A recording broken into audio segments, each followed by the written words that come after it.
हमारा मन, हमारी बुद्धि, चित्त, अंतःकरण, इसी से स्थूल शरीर संचालित होता है। यही अंतःकरण शरीर में आसक्त हो गया है और अंतःकरण जिससे संचालित होता है वो स्वभाव है। 3 गुणों से रचता है। स्वभाव को जहाँ से बल मिलता है वो मैं हूँ और जो मैं हूँ वो भगवान का अंश है। समझ में आए? इसको अच्छे से समझना। अब हम अपने अंशी से सामर्थ्य लें, क्योंकि हमारी सामर्थ्य फँस गई। अंतःकरण में इतनी फँस गई कि मेरा मन जो कुछ कहता है वही मुझे करना पड़ता है। और मेरा मन जो कुछ करता है शरीर से वही क्रियाएं होती हैं। अब मैं निर्णय करने में समर्थ नहीं रह गया। ये मायासक्त जीव पुरुष का, मोहासक्त जीव पुरुष का लक्षण है। अब इसके लिए हमें नया बल चाहिए। जो हमारे पास है उससे काम नहीं बनेगा। नया बल मिलता है नाम से।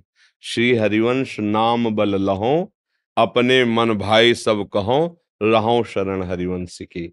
यदि हम प्रभु की शरण में, आचार्य की शरण में, गुरुदेव की शरण में होकर और नाम जपना शुरू करें तो निश्चित निश्चित ये शरीर रहते हुए ही शरीर का राग नष्ट हो जाएगा और सब सुख प्राप्त हो जाएंगे। पक्का। इनहिन नयनन सब सुख देखत, अपनो जन्म सुफल कर लेखत।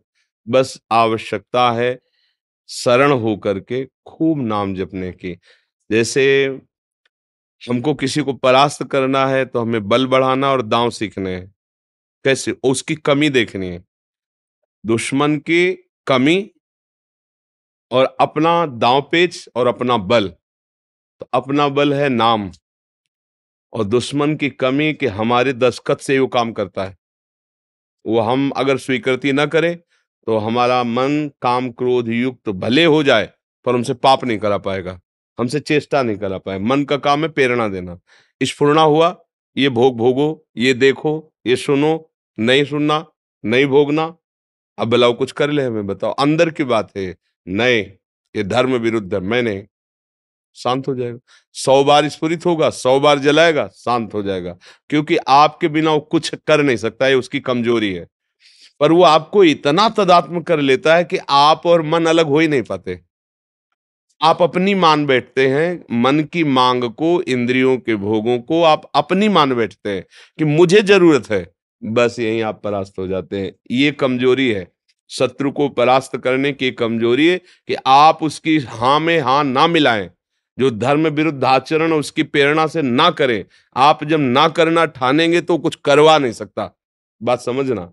अब ये ना ठानने की जो सामर्थ्य है वो नाम जप से आएगी। हरिवंश नाम बिछरे बिसरे न छिन, तो श्री हरिवंश सहाय भल। जब इतने बड़े आचार्य गुरु की सहायता होगी तो फिर काम क्रोध कोई भी आचरण हमसे ऐसे नहीं हो पाएंगे जो धर्म विरुद्ध है, जिसे पापाचरण कहते हैं, जिससे हमारी दुर्गति होती है। इसलिए आचार्य गुरु की शरण होकर निरंतर नाम जप करना और मन के द्वारा दी हुई गलत बातें वो पेश करता है आपके सामने। ऐसा कर लो सुखी हो जाओगे, ऐसा देख लो सुखी हो जाओगे, ऐसा भोग लो सुखी हो जाओगे। उसको जांचो, या धर्मयुक्त है? नहीं तो बिल्कुल नहीं। चाहे तू मुझे जला दे, चाहे मार दे, मन में तेरी बात बिल्कुल नहीं। अब तक जो तूने कहा किया, अब तुझे जो मैं कहता हूं कहना अब नाम जपना पड़ेगा, अब धर्म से चलना पड़ेगा, अब सत्य मार्ग। अभी आनंद आ जाएगा। इससे लड़ना सीखो। हम लोग मन से लड़ना क्या, उसको सपोर्ट पे सपोर्ट किए चले जा रहे हैं और फिर रोते हैं कि हम तो चाहते नहीं थे पर ऐसी गलती हो गई। प्रायः सबको एक है, हम चाहते हैं कि निकल जाए पर पता नहीं क्या हो जाता है। कोई ऐसा लगता है मेरे दिमाग में बैठ करके मुझसे जबरदस्ती करा रहा है। कोई नहीं करा रहा, आपकी स्वीकृति करा रही, आपके दस्तखत करा रहे। मन ने कहा ऐसा कर लो, आपने स्वीकृति दे दी। अब बस इसके बाद आपकी जरूरत नहीं है। वो आपको ऐसी जगह पटकेगा जाके, बाद में आपको हो सकता है कितना बड़ा पाप कर दिया, ये कैसे हो गया। अब कैसे क्या हो, तुम्हारी स्वीकृति से हुआ है, तभी दंड मिलता है उसको। नहीं तो मन की ताकत नहीं कि कुछ भी कर सके। अनुभव की बात कहते हैं। मन हमको केवल सलाह देता है, केवल सलाह। ऐसा देख लो बहुत अच्छा रहेगा, ऐसा भोग लो बहुत अच्छा रहे, ये चुरा लो, ये हिंसा कर, जो प्रेरणा करता है बस चढ़ बैठो उसकी बात पे। नहीं, फिर गिरा दे तो हमें बताना। अगर वो ऐसे ही गिराता रहता तो आज तक कोई भगवत प्राप्ति कर ही ना पाता ना। फिर कोई मन निग्रही या जितेंद्री होता ही नहीं, कोई संत महापुरुष होता ही नहीं। कि भाई कोई नहीं जीत सकता, तो भगवान कहीं ना कहीं तो लिख देते कोई नहीं। भगवान आदेश कर रहे हैं, इस सबसे बड़े ज्ञानियों के दुश्मन काम को मारो, आदेश कर रहे हैं। अर्जुन, ये बहुत खाने वाला, कभी ना खाने वाला दुश्मन है, चाहे जितना भोग लो कभी तृप्त नहीं है। अब इसका निर्णय करो।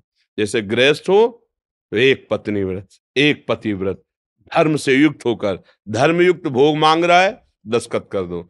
धर्म के विरुद्ध है, बिल्कुल नहीं। वो काम क्या करेगा? जलाएगा। उस जलन को सहो, जितना सह गए उतने महान बन जाओगे। जैसे स्वर्ण जलता है तो और तपता है, प्रकाशित होता है, ऐसे ही तुम्हारा हृदय जलेगा, तुम्हारे पाप नष्ट हो जाएंगे। अगर उस जलन से हार कर तुमने फिर क्रिया कर दी, वो बांधता चला जाएगा, वो फिर दुर्गति हो जाएगी।